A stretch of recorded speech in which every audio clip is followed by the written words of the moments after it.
Next, let's see what will happen when the bridge is in sinusoidal steady state.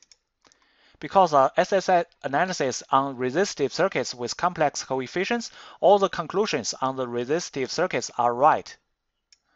It means we can still look into the circuit from these two terminals of the bridge.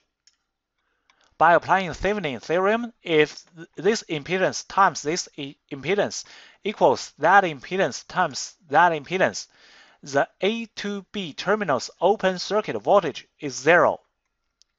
It means that there will never be any current through A to B, which provide an effective method for measuring resistance, capacitance, or inductance in SSS.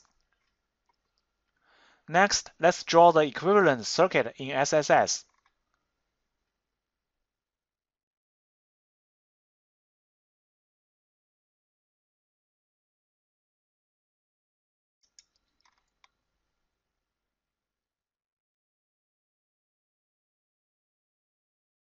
For this problem, Rx and J omega Lx are the inductive coil with required parameters.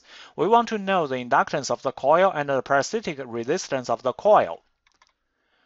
We set two fixed value resistors in the opposite branches of the bridge. Here is an adjustable inductor capacitor and a variable resistor. Their values are adjustable and readable. We keep changing the value of the capacitor and the resistor.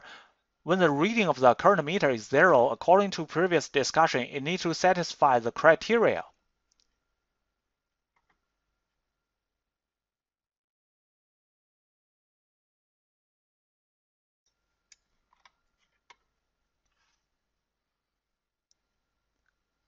You will find through simple deduction that the real part equals to each other and the same for the imaginary part. So we only need to find the R2, R3, R4, and C4 value when the reading of the current meter is 0. After that, we can find Rx and Lx. We need to point out that AC bridges have different types. Here's the Maxwell bridge. You may find other structures and their balance criteria through the internet. Here we'd like to ask a question. If we change the position of R3 and R4C4, can this bridge be balanced? The following problem is about a two-port. We know a two-port with a Z-parameter matrix in sinusoidal steady state. We are asked to find the equivalent ZEQ from port 1 when port 2 is connected a capacitor. So we need to list the equations. Here we can write the capacitor in port 2 in this way. These are the equations.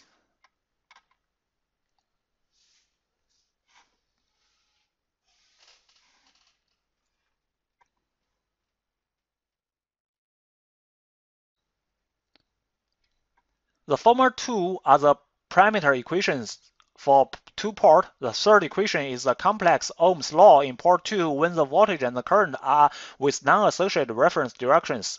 We can find this with simultaneous equations.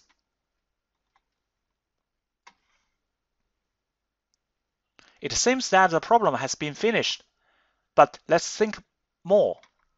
We connect a capacitor in port 2. What's the equivalent element when we see from port 1? Yes, it's the equivalent inductor. That is to say, with such a two-port, after connecting a capacitor in port 2, we can get an inductor in port 1. Does it have any realistic meaning? We all know that capacitors and resistors are easy for precise implementation, but with parasitic resistance, the inductors are hard to be precisely implemented. Inductors with large value are harder. If R equals 1 k ohm, C equals 1 mF, then LEQ is 1 Henry. You see, in this way, we implemented a precise high-value inductor with a precise resistor and a precise capacitor. It's very helpful in engineering. The two-port with such a characteristic is called a gyrator. If you are interested in gyrators, please find the implementation circuit for gyrators. You will find that it is constructed by two op-amps and is not hard to analyze.